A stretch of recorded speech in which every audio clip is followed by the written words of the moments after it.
I eat protein every day. I train hard. So why aren't my muscles growing? Because you're flushing most of it down the toilet.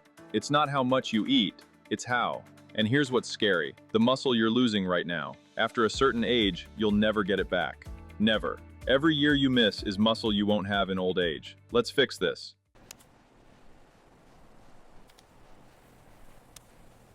The number everyone repeats without understanding.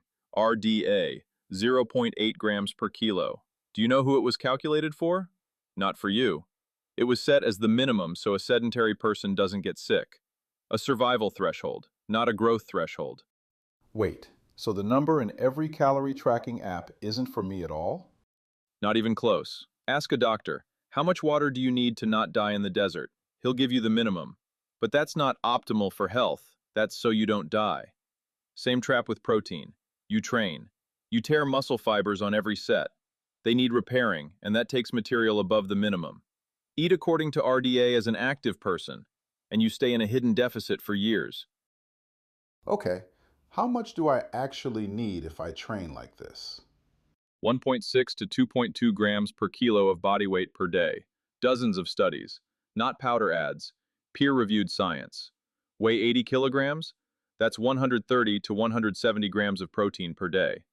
The daily total is only half the story. Here's the second part nobody talks about. There's a ceiling per meal. 40 grams at once. Maximum return. Everything above that in one sitting is wasted. The curve flattens. It's about one amino acid, leucine. Leucine is the trigger. It presses the button called mTOR, and mTOR starts muscle protein synthesis. Not enough leucine in the portion, threshold not reached. The mechanism doesn't turn on. At all. You can eat a mountain of low leucine protein and get almost nothing. So one big piece of meat in the evening doesn't count? Not the way you think. Your body doesn't store amino acids. No protein depot. You eat. They circulate in the blood for a few hours. Then they drop. Synthesis is a button. A button? Seriously? Seriously. Every proper protein meal gives you 3 hours on. Then it switches back off. Now do the math. You ate your entire 170 grams at one dinner. You press the button. Once. In 24 hours.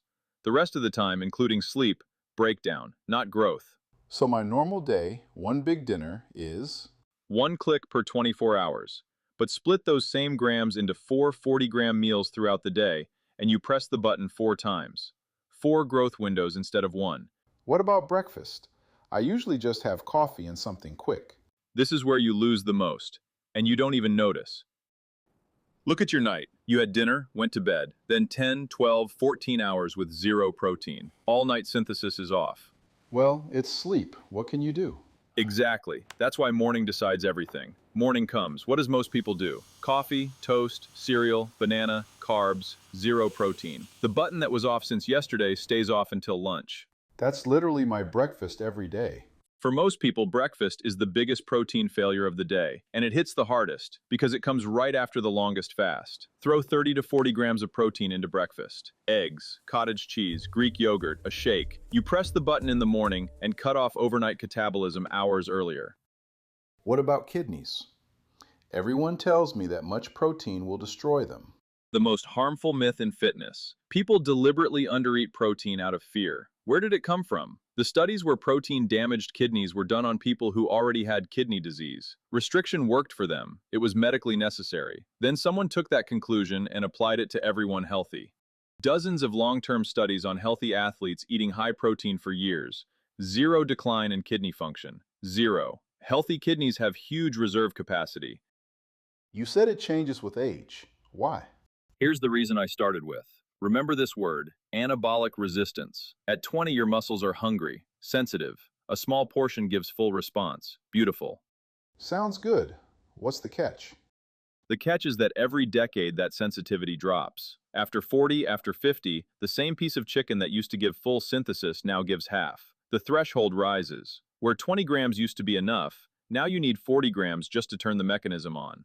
And this is what you meant about muscle you can't get back? Exactly. Listen carefully. After 30, a person loses 3 to 8% of muscle per decade if they do nothing. This is called sarcopenia. Muscle isn't about the beach. It's your metabolism, your balance, your independence in old age. People don't die of old age. They fall, break a hip, because there's no muscle left to keep balance, and they don't get back up.